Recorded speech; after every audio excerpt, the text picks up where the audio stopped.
Good morning. Happy Tuesday. It's Kitty Boytnott of Boytnott Coaching. Today's message is about how self-confidence can be the secret sauce of success. Now, what do I mean by that? Well, think about the most successful people you know. Don't they normally appear or seem to be? You perceive them at least to be self-confident. They have things well in hand. They know what they're talking about. They know what they're doing. And don't you tend to trust those people a little bit more? You wouldn't trust a doctor who is offering his expert opinion about your health if he was shuffling his feet and looking down and had all kinds of twitches, right? So we look for people who have confidence, who carry themselves with confidence. And I believe that there are certain things that we can do to build our own self-confidence. And sometimes we just have to fake it until we make it. That's a thing. That's a real thing. You can fake it until you make it. I'm going to tell you that I believe a lot of seemingly successful people at least started out faking it until they made it. Otherwise, they never develop a following. Nobody's going to follow somebody who seems self-conscious and overly aware of their own shortcomings. So if you want to be successful in your life, whatever your particular endeavor may be, you need to develop this sense of quiet, not cockiness, but a quiet self-confidence. And I think, as I've shared in this article, that I actually wrote in December for careerlism.com, but I'm sharing it here in the newsletter today. There are 5 specific things that I recommend that you think about in terms of wanting to build your own self-confidence. The first thing is to remember that everybody has moments of self-doubt. So don't you kid yourself and think that there are other people who never question themselves. Everybody does. It's part of the human condition. So you are not by yourself if you have those in the middle of the night moments when you're gripped with fear, whatever it is that you're getting ready to do. You're afraid it's going to be a colossal failure or you're going to embarrass yourself. Everybody has those moments. So don't let that keep you from doing whatever it is that you want to be doing or striving for whatever it is that you want to have. Secondly, dress the part to demonstrate your own level of self-confidence. Now, what that means is you have to show up looking the part.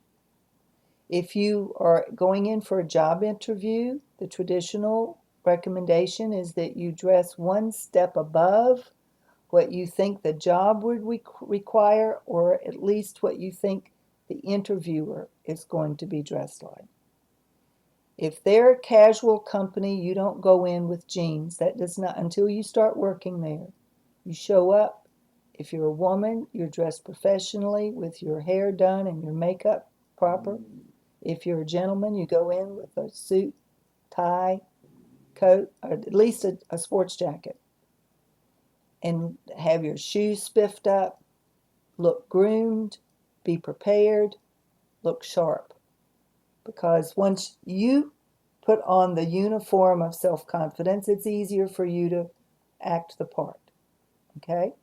So dressing the part is important. Surround yourself with positive people and positive messages. Dump the news, dump the negative Nellies or the Debbie Downers who are in your life. You don't need that negative energy. They will simply bring you down to their level. Hang out with people who are positive, who are upbeat, who believe in you and in whom you can believe, and lift one another up. Post affirmations around your desk if you need to, positive messages that you can look to in a moment of self-doubt. And fourth, stop comparing yourself to other people. That's the quickest way to bring yourself down and spiral into a puddle of self-doubt. So stop it. Stop comparing yourself. You don't need to do that. You are where you are, and it is the perfect place for you right now. Whatever it is that's going on with you, it's the perfect place for you right now. If you're in the midst of a tough time, there's a lesson to be learned. If you are having difficulties at work, there may be a lesson to be learned, or perhaps you're getting the message that it's time to think about moving on. So keep that in mind. You don't need to be comparing yourself to other people. Too often we compare ourselves to the neighbors next door or the people on Facebook, and that is a sure way to bring you down. So don't do it. And finally, use mantras. I mentioned affirmations, but a mantra is the same as an affirmation. Use an internal message that you can repeat to yourself whenever you start to feel down or unsure of yourself. My particular mantra is, I am whole, perfect, and complete, just as I am. Another one might be, whatever is going on in this now moment is perfect and in right time. You can pick your own, you can write your own, or you can find an affirmation that other people have shared. Louise Hay offers whole little books of boxes of cards, affirmative messages. You can find those messages all around. So find them, find one that resonates with you, and hang on to it. Use it in a moment when you're feeling yourself going down.